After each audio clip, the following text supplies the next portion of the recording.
ಉತ್ತರ ಪ್ರದೇಶದ ವಾರಾಣಸಿ ಲೋಕಸಭಾ ಕ್ಷೇತ್ರದಿಂದ ಹ್ಯಾಟ್ರಿಕ್ ಜಯದ ನಿರೀಕ್ಷೆಯೊಂದಿಗೆ ಪ್ರಧಾನಿ ನರೇಂದ್ರ ಮೋದಿ ನಿನ್ನೆ ನಾಮಪತ್ರ ಸಲ್ಲಿಸಿದರು. ಮೋದಿ ಅಫಿಡವಿಟ್ನಲ್ಲಿ 3.02 ಕೋಟಿ ಅಂದರೆ 3,20,00,000 ಆಸ್ತಿ ಘೋಷಣೆ ಮಾಡಿದ್ದಾರೆ ಅಂತ ನಿನ್ನೆ ನಾನು ಹೇಳಿದ್ದೆ.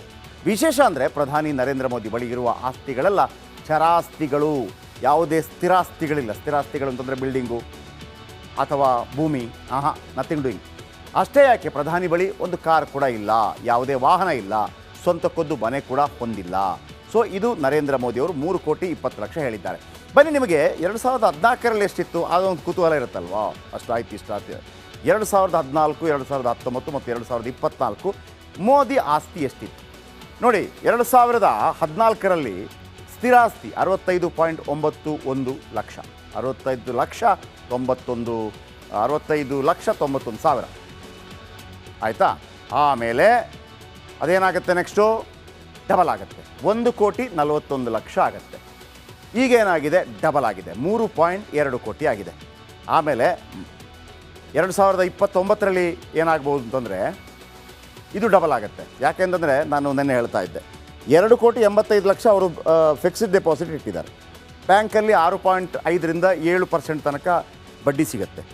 1 ಕೋಟಿಗೆ ವರ್ಷಕ್ಕೆ 7 ಲಕ್ಷ ಬಡ್ಡಿ ಆದರೆ 3 ಕೋಟಿಗೆ ಎಷ್ಟಾಯಿತು, 21 ಲಕ್ಷ ವರ್ಷಕ್ಕೆ. 21 × 5 ಎಷ್ಟಾಯಿತು, 1 ಕೋಟಿ ಜಾಸ್ತಿ ಆಗುತ್ತೆ, 1 ಚಿಲ್ಲರೆ. ಸೊ ಅದಾಗ್ಬೋದು ಅಂತೇಳಿ. ಇನ್ನು ಚರಾಸ್ತಿ ಯಾವ ರೀತಿ ಇತ್ತು ಬನ್ನಿ ನೋಡೋಣ. ಚರಾಸ್ತಿ 1 ಕೋಟಿ, ಆಮೇಲೆ ನಂತರ ಅದು 1,10,00,000 ಆಯಿತು. ಈಗ ಚರಾಸ್ತಿ ಯಾವುದೂ ಇಲ್ಲ. ಇನ್ನು ನಗದು 2014ರಲ್ಲಿ 32,700 ರೂಪಾಯಿ, ನಂತರ 38,750 ರೂಪಾಯಿ, 52,920 ರೂಪಾಯಿ ಅವರು ಅಫಿಡವಿಟ್ನಲ್ಲಿ ಸಲ್ಲಿಸಿರುವಂಥದ್ದು. ಬ್ಯಾಂಕ್ನಲ್ಲಿ ಎಷ್ಟು ಜಮೆ ಮಾಡಿದ್ರು ಅಂತ. 2014ರಲ್ಲಿ 58,54,000 ರೂಪಾಯಿ ಇತ್ತು. ಅದು ಡಬಲ್ ಆಗುತ್ತೆ 5 ವರ್ಷ. ನಡಿ ಈಗ ಶುರು ಮಾಡೋಣ. ಕೇಸರಿಯಿಂದ ಮನೋಲ್ಲಾಸ ಮನಸ್ಸು ಮತ್ತೇರಿ ಕುಣಿದಾಡಿದೆ ನೋಡು, ಮನಸ್ಸು ಮತ್ತೇರಿ ಕುಣಿದಾಡಿದೆ ನೋಡು. ಕ್ಷಣ ಕ್ಷಣವೂ ಆಚರಿಸಿ ಕೇಸರಿ ಹಬ್ಬ. ವಿಮಲ್ ಬಾಯಲ್ಲಿ ಹೇಳಿ ಕೇಸರಿ. 1,27,00,000 ಆಗುತ್ತೆ. ಇದೀಗ ಅದು 2,86,00,000 ಆಗಿದೆ. ಇನ್ನು ನ್ಯಾಷನಲ್ ಸೇವಿಂಗ್ಸ್ ಸರ್ಟಿಫಿಕೇಟ್ನಲ್ಲಿ ಜಮೆ ಮಾಡಿದ್ದಾರೆ 2.35 ಲಕ್ಷ, ಅಂದರೆ ಅದು ಡಬಲ್ ಆಗುತ್ತೆ. 2019ಕ್ಕೆ 7,61,000 ಮತ್ತು ಈಗ ಅದು 9,12,000 ರೂಪಾಯಿಯಾಗಿ ಉಳಿದಿದೆ. ಇನ್ನು LICಯಲ್ಲಿ 1.99 ಲಕ್ಷ ಮತ್ತು ಈಗಲೂ ಕೂಡ ಅಷ್ಟೇ ಇದೆ, ಏನು ಬದಲಾವಣೆ ಆಗಿಲ್ಲ. 2024ರಲ್ಲಿ ಅದು ಕೂಡ ಇಲ್ಲ. ಇನ್ನು ಬಾಂಡ್ಗಳಲ್ಲಿ ಹೂಡಿಕೆ 20,000 ರೂಪಾಯಿ ಬಾಂಡ್ಗಳಲ್ಲಿ ಹೂಡಿಕೆ ಮಾಡಿದ್ದಾರೆ.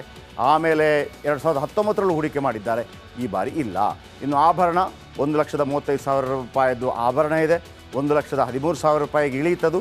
ಇದೀಗ 2,67,000 ಉಂಗುರ ಇದೆ ಅಂತ ಹೇಳ್ತಾ ಇದ್ದಾರೆ. ಸಾಲ ಆಗಲೂ ಇಲ್ಲ, ಮತ್ತೂ ಇಲ್ಲ, ಈಗಲೂ ಇಲ್ಲ. ವಾಹನ ಆಗಲೂ ಇಲ್ಲ, ಮೊದಲು ಇಲ್ಲ, ಮಧ್ಯದಲ್ಲೂ ಇಲ್ಲ, ಈಗಲೂ ಇಲ್ಲ. ಶಸ್ತ್ರಾಸ್ತ್ರ ಇರುತ್ತಲ್ಲ, ಗನ್ನು ಗಿನ್ನು ಅದಿದು, ಯಾಕೆಂದರೆ ಈ ಅಫಿಡವಿಟ್ನಲ್ಲಿ ಇದೆಲ್ಲ ಕೇಳ್ತಾರೆ, ಗನ್ ಇದೆಯಾ ಮತ್ತೊಂದು ಇದೆಲ್ಲ ಕೇಳ್ತಾರೆ. ಸೊ ಮನೆ ಇಲ್ಲ, ಇಲ್ಲ, ಇಲ್ಲ. ಹಾಗೆಯೇ ಜಮೀನು ಇಲ್ಲ, ಇಲ್ಲ, ಇಲ್ಲ. ಒಟ್ಟು ಆಸ್ತಿ 1,65,00,000. ಆಮೇಲೆ 2019ರಲ್ಲಿ 2,15,00,000, ಈ ಬಾರಿ 3,02,00,000. ನಮಸ್ಕಾರ, ಕರ್ನಾಟಕ ಪ್ರೈಮ್ ಟೈಮ್ಗೆ ಸ್ವಾಗತ.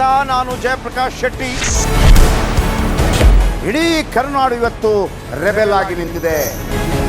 ಈ ಹಗರಣಗಳನ್ನು ಸದನದಲ್ಲಿ ಪ್ರಸ್ತಾಪ ಮಾಡಲು ಕೂಡ ಕಾಂಗ್ರೆಸ್ ಹಿಂದೇಟು ಹಾಕಿದ್ದೇಕೆ?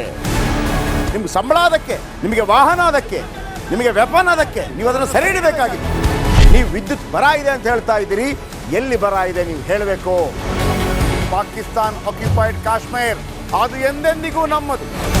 40 ಮೆಷಿನ್ಗಳು ತಂದಿತ್ತು ನೋಟ್ ಎಣಿಸುವುದಕ್ಕೆ, ಅದೇ ಹಾಳಾಯಿತು. ಮಥುರಾದ ಗಲಾಟೆ ಇದೆಯಲ್ಲ, ಅದು ಸ್ಥಳೀಯವಾಗಿ ಕೂತು ಪರಿಹರಿಸಬಹುದಾದಂಥ ಕಾನೂನಿದೆ. ಗ್ಯಾರಂಟಿ ಯೋಜನೆಯಿಂದ ನಷ್ಟ ಆಗಿದೆ, ಲಾಭ ಆಗಿದೆ, ದಯವಿಟ್ಟು ಹೇಳಿ. Dawood Ibrahim most wanted criminal ಯಾವಾಗಾದ ಅಂದರೆ ಇಲ್ಲಿ ತನಕ ಭಾರತ ದೇಶದಲ್ಲಿ ಓರ್ವ ದಲಿತ ಪ್ರಧಾನಿಯಾದಂಥ ಇತಿಹಾಸವೇ ಇಲ್ಲ. ರಿಪಬ್ಲಿಕ್ ವರ್ಲ್ಡ್ ಆಪ್ ಇದು ಕೇವಲ ಅಪ್ಲಿಕೇಶನ್ ಅಲ್ಲ, ಸಮಗ್ರ ಸುದ್ದಿಗಳ ಸಂಪರ್ಕ ಮಾರ್ಗಕ್ಕೆ ಕ್ರಾಂತಿಕಾರಿ ಬದಲಾವಣೆ. ರಿಪಬ್ಲಿಕ್ ವರ್ಲ್ಡ್ ಆಪ್ ಕೇವಲ ಸುದ್ದಿ ಅಪ್ಲಿಕೇಶನ್ ಅನ್ನ ಪರಿಚಯ ಮಾಡ್ತಾ ಇಲ್ಲ, ಬದಲಾಗಿ ಡಿಜಿಟಲ್ ಸುದ್ದಿ ಬಳಕೆಯ ಹೊಸ ಯುಗಕ್ಕೆ ನಾಂದಿ ಹಾಡ್ತಾ ಇದೆ.